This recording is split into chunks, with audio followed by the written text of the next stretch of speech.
ഒന്ന് Palakkad railway division വെട്ടിമുറിക്കാനെടുത്ത തീരുമാനത്തിനെതിരെ August 26 തിരുവോണ ദിവസം പാലക്കാട് DRM ഓഫീസിന് മുമ്പിൽ രാവിലെ 9 മണി മുതൽ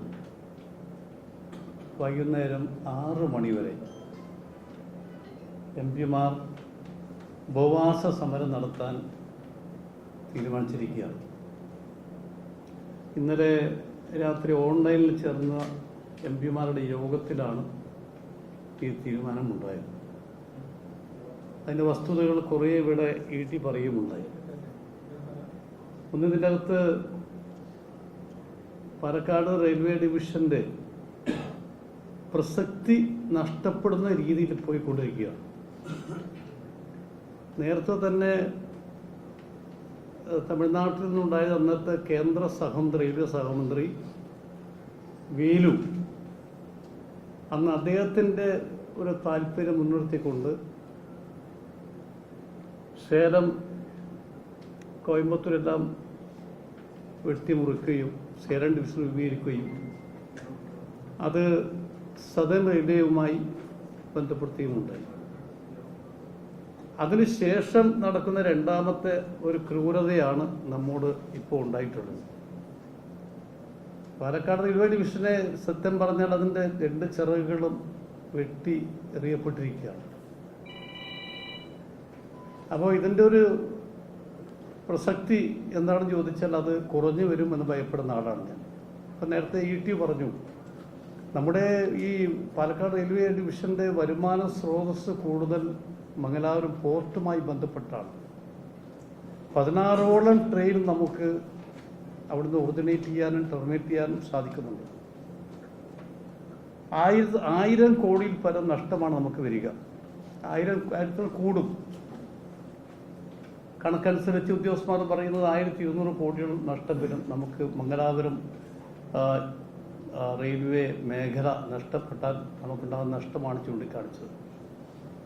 അതിപ്പോൾ സത്യം പറഞ്ഞാൽ ഇപ്പോൾ സൗത്ത് വെസ്റ്റേൺ റെയിൽവേ സോണിൻ്റെ കീഴിൽ മൈസൂർ ഡിവിഷനുമായി ചേർക്കാനുള്ള തീരുമാനം ഉണ്ടായിരിക്കുകയാണ്. ഇത് നേരത്തെ ഈ ശ്രമം ഉണ്ടായിരുന്നല്ലോ 3-4 വർഷം മുമ്പ്. ഞങ്ങളെന്നൊക്കെ അതിശക്തമായി എതിർത്തോടു കൂടിയാണ് അത് പിന്നോട്ട് പോയത്. ഒരു പ്രാദേശികവാദം വല്ലാതെ ഉയർന്നു വരികയാണ്. ഞാൻ ഉദാഹരണം പറയാം. ഇപ്പോൾ നേരത്തെ വർഷങ്ങൾക്ക് മുമ്പ് എടുത്തൊരു തീരുമാനമുണ്ടായിരുന്നു. നമ്മുടെ ബാംഗ്ലൂർ കണ്ണൂർ എക്സ്പ്രസ് ട്രെയിൻ മറ്റേ നമ്മുടെ ഇവിടെ മാംഗ്ലൂർ വഴിയുള്ള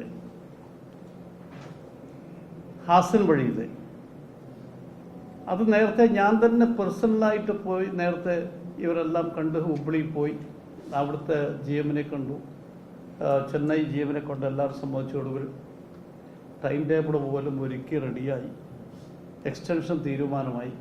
പക്ഷേ മംഗലാപുരത്ത് അന്നത്തെ MP പരാതി കൊടുത്ത് നിർത്തിവെക്കപ്പെട്ടു. പിന്നെയും പിറകെ നടന്നിട്ടാണ് വീണ്ടും എക്സ്റ്റൻഷൻ ഇപ്പോൾ യാഥാർത്ഥ്യമായി കോഴിക്കോട് നീട്ടിക്കിട്ടിയത്. ഇതൊക്കെ ഒരു പ്രാദേശികവാദമാണ്. ഇന്നിപ്പോൾ ഞാൻ കേട്ടത് കർണാടകത്തിൽ ഇതുമായി ഒന്നും വലിയ ആഘോഷമാണെന്ന് കേട്ടു. മംഗലാപുരത്ത് ഭാഗത്തൊക്കെ ഞാൻ കേട്ടത് ശരിയോ തെറ്റോ എനിക്കറിയില്ല. പക്ഷെ ഇതിൻ്റെ പിറകിൽ തീർച്ചയായും കേന്ദ്ര റെയിൽവേ സഹമന്ത്രി സോമണ്ണയാണ് ഇതിൻ്റെ പുറകിൽ പ്രവർത്തിച്ചത്. കാര്യം ഒരു തർക്കം വേണ്ട. അതിൻ്റെ ഒരു രാഷ്ട്രീയ താല്പര്യമാണെന്നാണ് ഞാൻ മനസ്സിലാക്കുന്നത്. ഇവിടെ നമ്മൾ മനസ്സിലാക്കേണ്ട കാര്യം, കേരളത്തിലെ എല്ലാ MP-മാരും എല്ലാ രാഷ്ട്രീയ പാർട്ടികളും സംസ്ഥാന ഗവൺമെൻറ്റിലെ കാര്യങ്ങൾക്ക് വേണ്ടി അതിശക്തമായിട്ടുള്ള വികാരം കേന്ദ്രത്തെ അറിയിച്ചു കഴിഞ്ഞു. ഞങ്ങളെല്ലാം ഇന്നലെ ഇന്നുമായി എല്ലാവരും ബന്ധപ്പെടുകയാണ്. പക്ഷേ ഈ വിഷയത്തിൽ കേരളത്തിലെ BJP എന്തു പറയുന്നു? കേരളത്തിൽ നിന്നുള്ള കേന്ദ്രമന്ത്രി സുരേഷ് ഗോപി എന്തു പറയുന്നു? ഈ നടപടിയോട് സുരേഷ് ഗോപി അനുകൂലമാണോ എതിരാണോ? കേരളത്തിലെ BJP ഇതിന് അനുകൂലമാണോ എതിരാണോ? അത് കൃത്യമായിട്ടുള്ളൊരു മറുപടി ഉത്തരവും അവർ നൽകേണ്ടതുണ്ട്. കേരളത്തെ ജനങ്ങളെ ബോധ്യപ്പെടുത്താൻ അവർക്ക് ഉത്തരവാദിത്വമുണ്ട്. പ്രത്യേകിച്ച് കേന്ദ്ര ഭരണകക്ഷിയുടെ ഭാഗമാണ് അവർ. ഒരിക്കലും ഒഴിഞ്ഞു മാറാൻ കഴിയില്ല. അതുകൊണ്ട് ഞങ്ങൾ നേരത്തെ സൂചിപ്പിച്ച പോലെ തന്നെ ഇത് ഞങ്ങളുടെ തിരുവോണ ദിവസം എടുക്കുന്ന ഉപവാസം നിരാഹാരം അത് പ്രത്യേകിച്ച് ഞങ്ങളുടെ എം പിമാരുടെ ഒരു തീരുമാനത്തിൻ്റെ ഭാഗമായി അന്ന് ഞങ്ങൾ സൂചനയായി ഈ സമരമാണ് നടത്തുന്നത്. അത് കഴിഞ്ഞാൽ ഞങ്ങൾ ഡൽഹിയിലേക്ക് പോവുകയാണ്. ഡൽഹിയിൽ നടത്തേണ്ട സമരത്തെക്കുറിച്ച് തീരുമാനമെടുത്തില്ല. ഞങ്ങൾ 26-ന് മാത്രമേ തീരുമാനമെടുക്കൂ ഏത് രൂപത്തിൽ സമരം വേണം ഡൽഹിയിൽ. അത് 26-ന് ഉപവാസം കഴിഞ്ഞ ശേഷം ഞങ്ങൾ ഇരുന്ന് ആലോചിച്ച് തീരുമാനിക്കാൻ പോവുകയാണ്.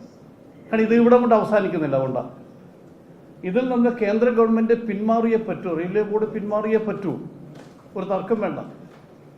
ആ പിന്മാറ്റം ഉണ്ടാകുന്നതിന് വേണ്ടിയുള്ള അതിശക്തമായിട്ടുള്ള ഒരു നിലപാടും സമരവും ഡൽഹിയിൽ നടത്തണം എന്നുള്ളതാണ് ഇന്നലെ രാത്രി ചേർന്ന എം പിമാരുടെ ഓൺലൈൻ യോഗത്തിലുണ്ടായ തീരുമാനം.